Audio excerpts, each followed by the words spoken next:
What's up, guys? So, the latest chapter of Toriko. I'm going to be doing a review discussion slash this discussion talk slash predictions video.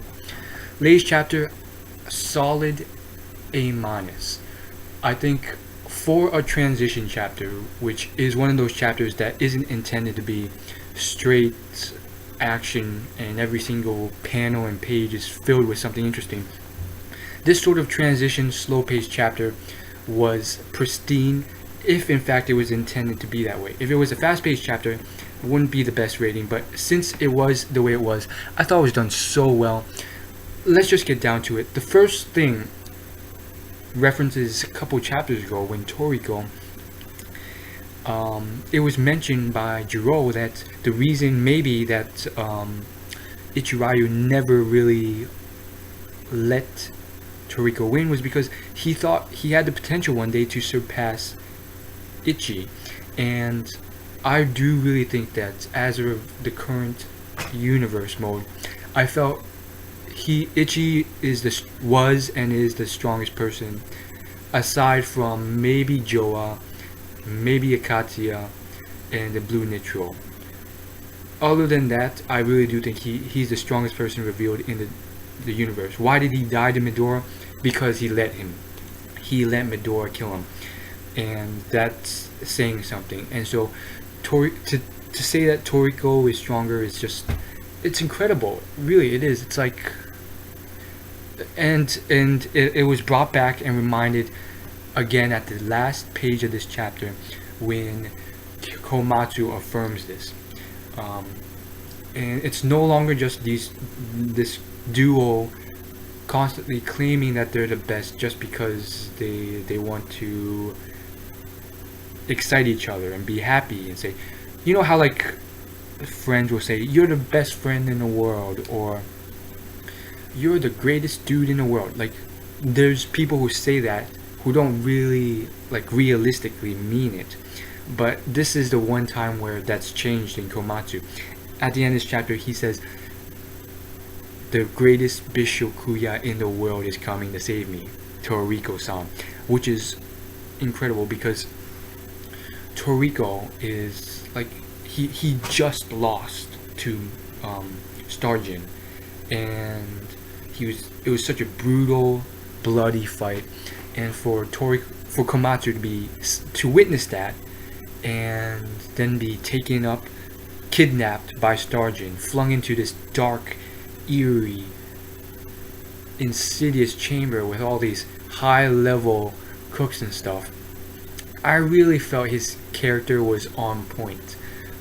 Some authors they might forget their character, or they don't have the character of a certain person in manga determined ahead of time, so their personality sort of wavers in and out and goes with the whim and wind of the author as each chapter gets made.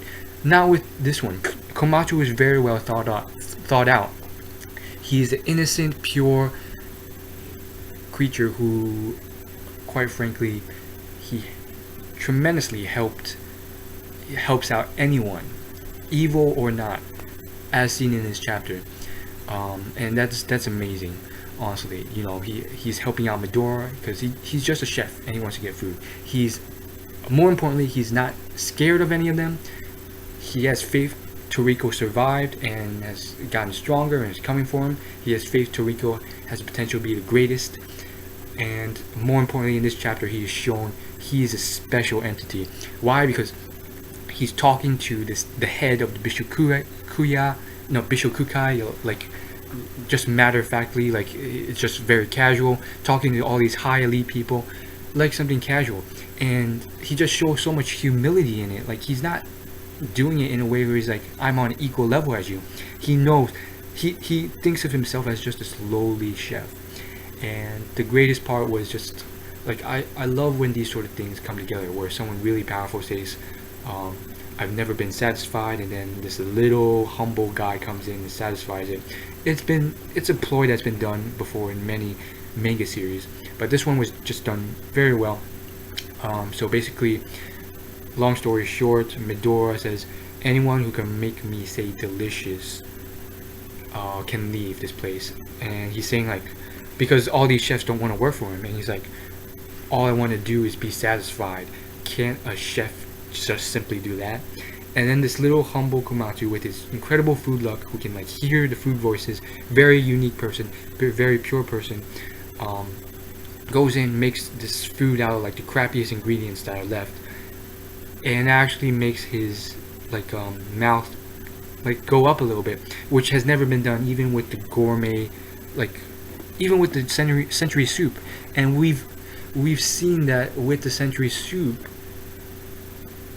like everyone who's yet to have drunk it, their faces went like crazy up and stuff like that. And apparently that didn't even affect Midora. So Komatsu has a mad skill and talent, and it was affirmed this chapter by Utake that it's not just talent. This guy is apparently a genius, and Utake saw it ever since they were young. And that's really the whole chapter. It's very interesting, and obviously Midora is really strong. The headquarters starts crashing, but because he eats the food, maybe he got a boost in power, or maybe he just stopped it immediately, and it matters so little because of the good taste of this food, which is amazing. And that was the whole chapter, honestly, give or take. And I really had to say, a very solid chapter. Very excited to see what the next chapter holds. Let me know what you guys think about this chapter, and let me know any comments or questions or whatever in the comments below. See you guys later.